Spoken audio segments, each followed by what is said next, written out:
నన్ను ఎందుకంటే నా మీద చాలా వ్యక్తిగతంగా చాలా ఆక్వర్డ్గా ఆరోపణలు చేశాడు ఆయన.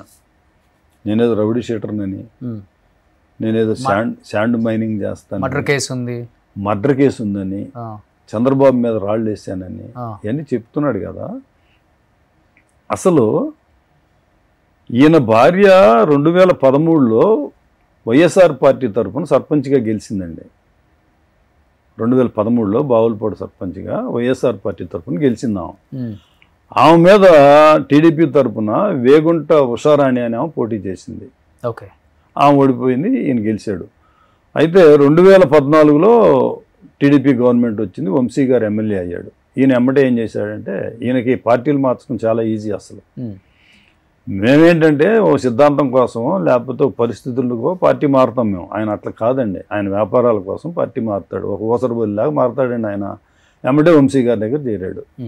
వంశీ గారి దగ్గర చేరి ఇక బావులపాడులో అరాచకాలు చేశాడు. సరే ఆ సబ్జెక్ట్లో నేను పోవట్లేదులేండి, ఎందుకంటే అది అవన్నీ ఆరోపణలు. గన్నవరం నియోజకవర్గం, అవునండి. వంశీ గారి దగ్గర చేరాడు.